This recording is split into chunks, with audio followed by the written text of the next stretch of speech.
Yang tidak fertil lah, yang tidak fertil ini bisa kita konsumsi langsung.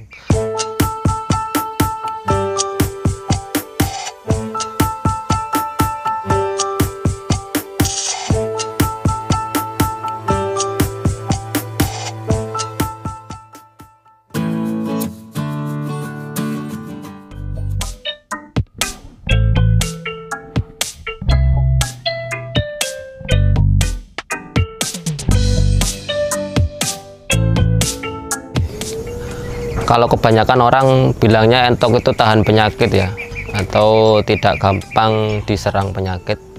Ternyata ya sama aja, namanya juga makhluk hidup, pasti ada wabahnya sendiri-sendiri, dan cara mengatasinya pun kita juga sudah menemukan. Jadi usia yang paling rentan untuk wabah atau penyakit entok ini di usia 0 sampai 1 bulan. Jadi di usia ini emang butuh perlakuan khusus. Nah, perlakuan khususnya ini salah satunya di kandang ya, di kandang pembesaran. Jadi dia itu kalau bisa di box pakai lampu, mulai umur baru netas 0 sampai 1 bulan. Kalau bisa di lampu seperti itu. Nah, untuk makanannya pun kalau untuk usia itu full fur atau pakan jadi. Pakan jadi, sama jangan lupa airnya itu nggak boleh telat ya, karena kalau entok jumbo ini penyakitnya itu satu, kadang itu pilek. Dari pilek aja ini bisa mengganggu pertumbuhannya. Jadi kalau kena pilek otomatis pertumbuhannya itu ke depannya pasti terhambat. Jadi kalau bisa hindari pilek untuk di entok jumbo sendiri. Dan yang kedua, kebersihan kandang. Nah, itu yang paling utama ya. Jadi entok ini kan hewan ternak semi akuatik ya. Jadi unggas semi akuatik, jadi dia itu butuh air, dan otomatis kandangnya pun kan becek ya, berair. Jadi kalau bisa lantainya itu pakai semen. Seperti di kandang kita sudah menerapkan, memang kalau pakai semen itu gampang atau mudah membersihkannya. Jadi setiap saat bisa kita siram gitu aja langsung bersih. Otomatis untuk wabah atau penyakit bisa terhindar seperti itu. Lebih baik menghindari daripada mengobati.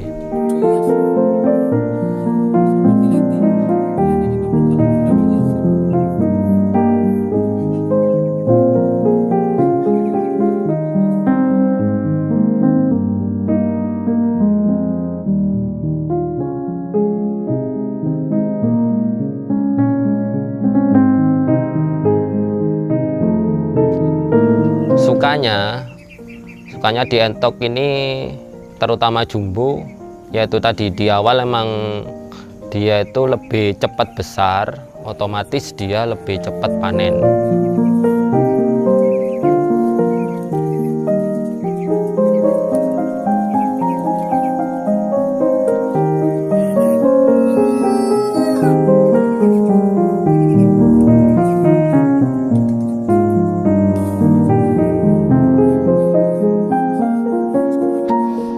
Penyakit mata biru ini sudah dari dulu ya, sebelum saya tahu entok emang mata biru ini kayak momok lah gitu ya, kayak penyakit yang ditakuti para peternak, terutama di entok atau itik ya, atau bebek. Nah, itu penyebabnya virus emang. Kalau bisa itu biasanya gini, kita kan beli dari luar. Entok itu kalau kita tidak diseleksi atau langsung dimasukkan ke kandang, takutnya membawa virus. Nah, jadi benar di kandang kita itu steril, tapi entok yang dari luar ini, yang dari luar ini terjangkit, otomatis mata biru itu cepat menyebar karena emang sifatnya kan virus ya. Nah, cara mengatasinya itu kalau kita datengin entok atau unggas yang lain, itu dikarantina dulu, jangan langsung dimasukkan ke kandang utama kita. Kita juga sering dulu datang dari luar kota, ya di orangnya itu enggak apa-apa, cuma kadang di masa perjalanan atau di tempat pengiriman barangnya kan kumpul sama hewan-hewan lain ya. Nah, itu memungkinkan terjadinya kontak antara hewan itu terkena mata biru. Jadi kita karantina dulu, paling tidak itu seminggu. Nah, tempat karantinanya ini jauhkan dari kandang utama kita biar tetap aman, seperti itu. Kalau untuk mata biru seperti itu ya. Kalau untuk sekarang untuk obatnya masih belum ada, karena emang ini kan tergolong virus ya. Jadi lebih baik menghindari dulu daripada mengobati, seperti itu kalau saran saya di kandang KPK ini.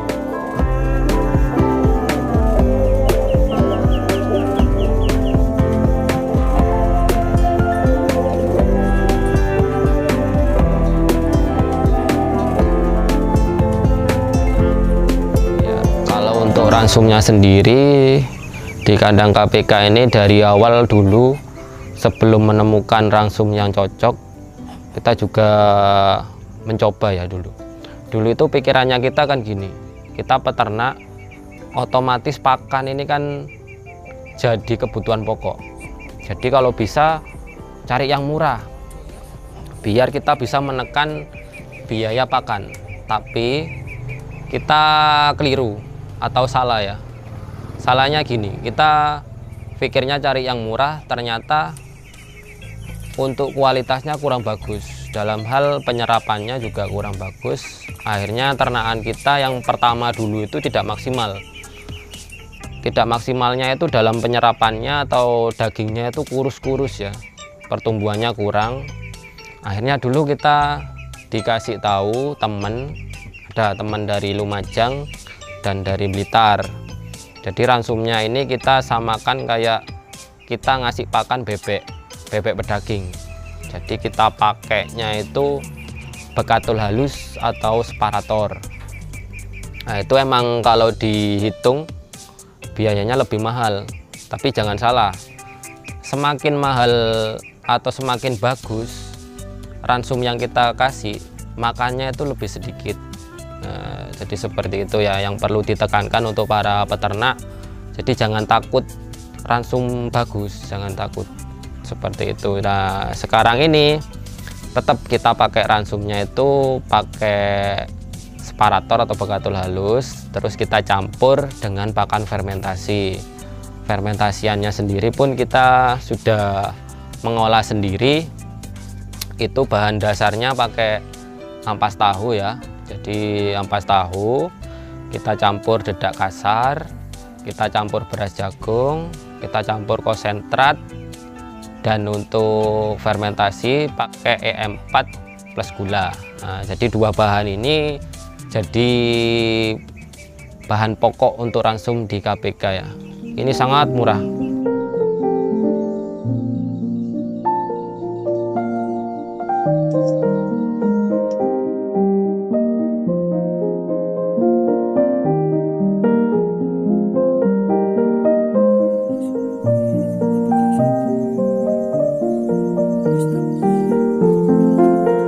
Paling tidak 200 ekoran di KPK ini sehari sekarang ya, cuma habis paling bengkak itu cuma 50.000 per hari. Coba jenengan bagi 50.000 bagi 200 sangat murah sekali lah. Tapi hasilnya bisa dinilai sendiri ya, bisa dilihat ini ternakan kita sudah gemuk-gemuk, terus produksi telurnya juga lancar alhamdulillah.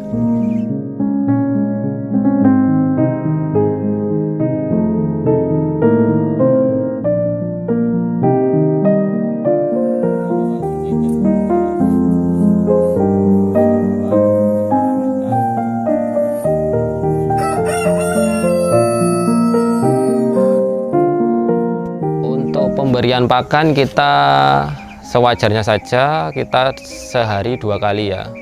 Jadi pagi sama sore. Nah, jadi pagi paling tidak itu paling banyak 25.000 biayanya.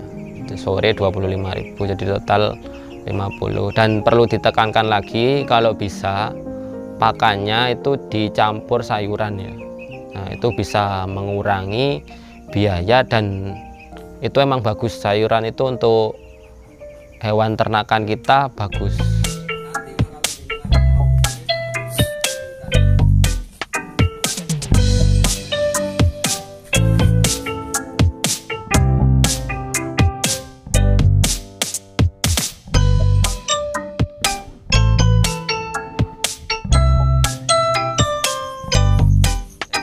Selain kita jual ya, kita juga bisa konsumsi sendiri. Otomatis kalau telur gini Pak, di kita kan ada yang dimasukkan mesin ya. Jadi sebelum dimasukkan mesin kita teropong dulu, yang fertil kita masukkan mesin, yang tidak fertil lah. Yang tidak fertil ini bisa kita konsumsi langsung. Apakah telur yang tidak fertil ini jelek kualitasnya? Tidak, jadi tetap bagus, karena emang di telur entok kan lebih tebal, jadi untuk kualitas telurnya itu lebih bagus, jadi bisa langsung dikonsumsi. Sedangkan untuk daging, nah kita sering juga ngadain makan-makan bersama teman-teman. Menu andalan kita rica-rica entok.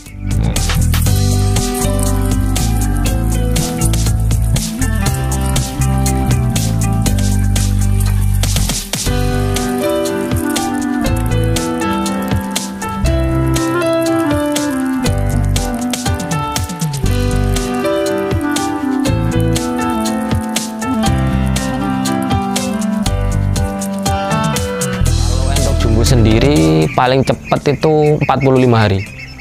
Itu 45 hari bisa minim bobotnya 1,5 sampai 1,7. 45 hari itu bisa dibelah sampai 6. Kalau ini sudah 6 bisa, ini 6 potong itu juga bisa. Jadi lebih cepat ya. Kalau normalnya, kalau untuk entok lokal paling tidak itu usia 3 bulan ya, 3 bulan 4 bulan. Jadi kita sudah memangkas paling tidak 2 bulan. 2 bulan kalau dihitung untuk pure bisnis itu sudah memakan biaya berapa kan gitu. Kalau jumbo enaknya seperti itu.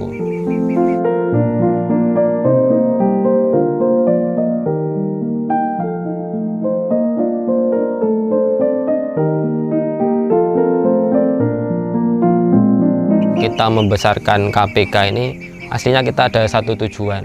Kita punya yayasan kan ya. Yayasannya ini Yayasan Bengkel Jiwa, jadi fokusnya ini untuk rehabilitas anak-anak di bawah umur yang berhadapan dengan hukum. Jadi hasil penjualan ini otomatis sebagian nanti untuk mendonasikan di yayasan kita sendiri. Kebetulan nanti itu yayasannya ada di atas, nanti jadi berkelanjutan nanti ini kontennya ya.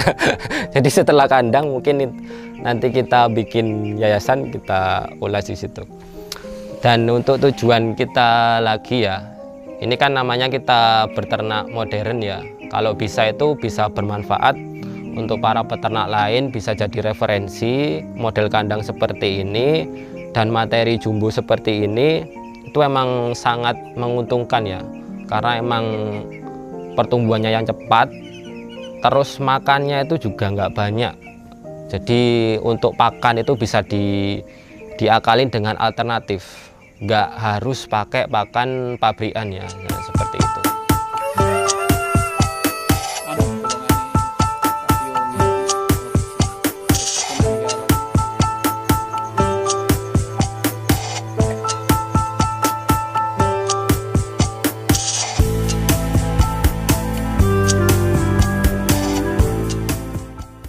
Mesin tetas itu bikin sendiri. Nah, jadi ini suatu nilai plus. Jadi kalau bisa kita bikin, ngapain kita beli? Nah, di kandang KPK sendiri juga bisa bikin dan bisa menerima orderan. Kapasitas 100 sampai 130 butir itu cuma 300.000. Itu sangat murah kalau di pasaran ya. Juga kita ngasih tutorialnya. Jadi kita nggak pure untuk kita sendiri, tidak. Jadi kita emang niatnya di awal kan semi sosial, jadi kalau bisa bermanfaat kita bagi.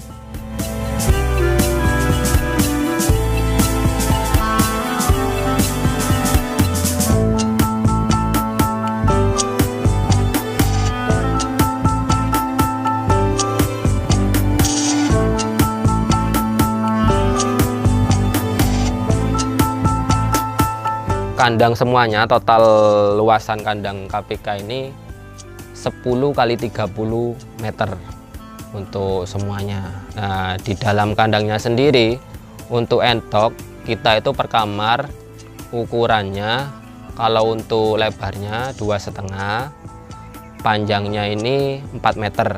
Nah, untuk entok sendiri kita ada 12 kandang ya. Untuk entok 12 kandang. Nah, per kandang itu atau per kamar kita isi paling tidak indukan itu 1 jantan 5 betina. Jadi tinggal ngalikan aja. Kalau per kandang 5 kali 12 sudah 60 ya. Jadi 60 ditambah jantannya 12 ada 72. Jadi totalnya 72, itu indukan belum anakan.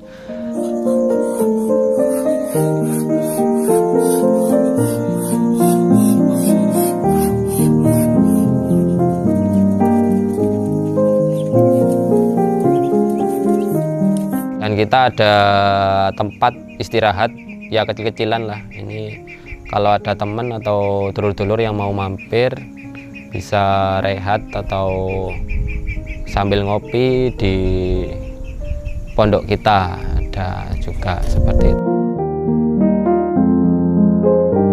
Untuk di Facebook kita kasih nama Cahya Sastra, itu kita ambil nama KTP itu aslinya Cahya Sastra ya, itu nama Facebook.